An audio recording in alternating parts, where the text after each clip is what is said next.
La parole est maintenant à Madame Anne-Catherine Loisier pour le groupe Union Centriste. Vous avez 2 minutes. Merci Madame la Présidente, Monsieur le Ministre, mes chers collègues. Donc, dans le cadre de ce plan de soutien au secteur du tourisme, le gouvernement, ça a été évoqué, propose aux collectivités locales d'alléger la taxe de séjour des hébergements touristiques ou de déduire les 2/3 de la cotisation foncière des entreprises de tourisme, l'État en finançant la moitié. Si les collectivités locales se réjouissent, comme les professionnels, de ce plan, beaucoup s'interrogent néanmoins sur ces dispositions précises. En effet, la taxe de séjour n'a jamais été identifiée comme un élément déclencheur de séjour des touristes. On ne choisit pas sa destination en fonction du montant de la taxe de séjour. Et par ailleurs, celle-ci est plutôt financée par le touriste et donc n'est pas financée par le professionnel de tourisme, qui la reverse, je le rappelle, à la collectivité, aux collectivités compétentes.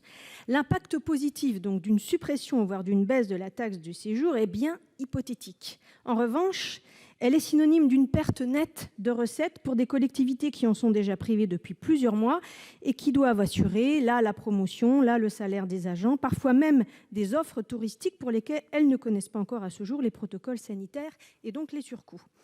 Associées à une baisse de 2/3 de la CFE, comment, Monsieur le Ministre, ces communes touristiques vont-elles faire face aux dépenses majeures et stratégiques à venir ?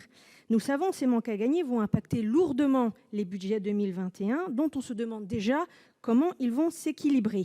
Les collectivités locales en charge du tourisme ont pour habitude d'adapter au plus juste leurs taxes en fonction des réalités et des politiques touristiques.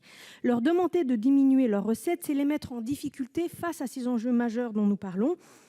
C'est fragiliser leur capacité à assumer le rôle de levier que vous et que nous leur demandons tous de tenir. Et que dire des départements et des agences de développement touristique amputées de la taxe supplémentaire additionnelle, 10% de la taxe de séjour. Donc comment, Monsieur le Ministre, pouvez-vous nous expliquer en quoi diminuer les marges de manœuvre financières des collectivités locales gestionnaires des compétences touristiques est une option à la fois nécessaire et réaliste pour effectuer le virage de la relance, des innovations et de la transformation attendue dans les territoires? Merci, Monsieur le Ministre. Vous avez la parole. Merci beaucoup, Madame la Présidente, Mesdames et Messieurs les sénateurs, Madame la sénatrice Anne-Catherine Loisier. L'État s'est privé d'un certain nombre de recettes pour venir en aide au secteur économique. Et il est vrai que nous proposons aux collectivités qui le souhaitent de pouvoir accompagner le mouvement. Un certain nombre de collectivités, je pense notamment aux régions, ont cette compétence économique et souhaitent pouvoir être pleinement aux côtés des professionnels. En tous les cas, c'est le souhait manifesté par le président de Région de France, Renaud Muselier, et je le remercie pour cet engagement.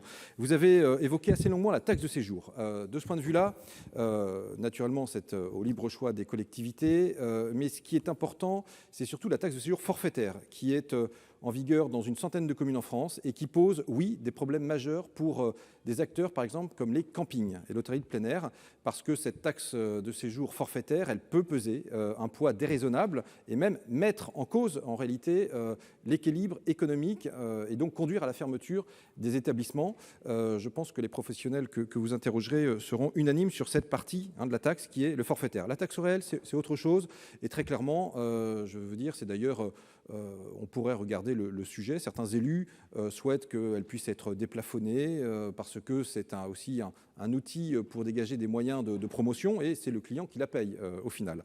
Mais j'insistais sur cette notion donc de la taxe de séjour forfaitaire parce que c'est de là que vient la demande et je veux dire que par ailleurs nous avons avec Jacqueline Gouraud pleine conscience parfois de l'impact également que subissent les communes touristiques, des communes par exemple thermales, des communes qui ont des casinos sur leur territoire et donc comment dire, monsieur Cazeneuve qui est comment dire, président de la délégation aux collectivités locales à l'Assemblée nationale, je sais, travaille un rapport. Je ne doute pas qu'ici, dans cette haute assemblée, également des travaux auront cours pour permettre de voir quels sont les dispositifs qui pourraient aider et accompagner les communes touristiques.